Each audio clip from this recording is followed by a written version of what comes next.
দীর্ঘ অপেক্ষা, অনিশ্চয়তা আর লড়াইয়ের পর আবারও আলোচনায় ব্রাজিলিয়ান সুপারস্টার নেইমার জুনিয়র। বিশ্বকাপের আগে শেষ দুটি প্রীতি ম্যাচের জন্য ব্রাজিলের প্রাথমিক দলে জায়গা পেয়েছেন তিনি। ব্রাজিলের সংবাদ মাধ্যম জানিয়েছে এমনটাই।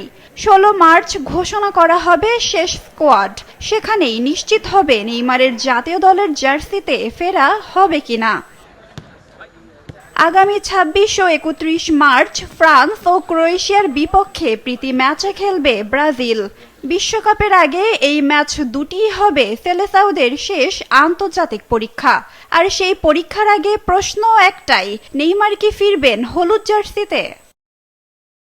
কঠিন সময় পার করছেন নেইমার। ইনজুরি তাকে দূরে রেখেছে মাঠ থেকে, ছন্দ হারিয়েছে ক্যারিয়ার। তবুও থেমে থাকেননি এই তারকা। ধীরে ধীরে সুস্থ হয়ে আবারও নিজের পরিচিত ছন্দে ফেরার চেষ্টা করছেন। বিশ্বকাপের আগে ব্রাজিলের এই দুটি প্রীতি ম্যাচ তাই শুধু প্রস্তুতির নয়, নেইমারের জন্যেও যেন নতুন করে নিজেকে প্রমাণের মঞ্চ।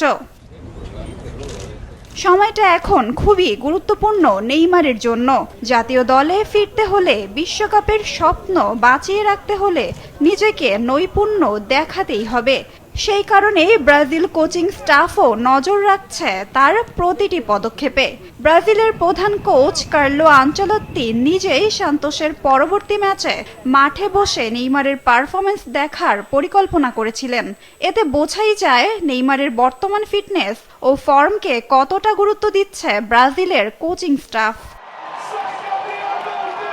তবে শেষ মুহূর্তে এসেছে নতুন শঙ্কা। সতর্কতামূলক সিদ্ধান্ত হিসেবে নেইমারের বর্তমান ক্লাব সান্তোস জানিয়েছে ওই ম্যাচে ইনজুরির শঙ্কায় বিশ্রামে রাখা হবে নেইমারকে।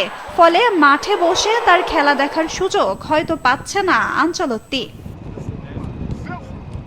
ব্রাজিল ফুটবল ইতিহাসে সর্বোচ্চ গোলদাতা নেইমার। 128 ম্যাচে করেছেন 79 গোল। কিন্তু 2023 সালের অক্টোবরে হাঁটুর লিগামেন্টে ভয়াবহ ইনজুরির পর থেকে আর দেখা যায়নি তাকে জাতীয় দলের জার্সিতে।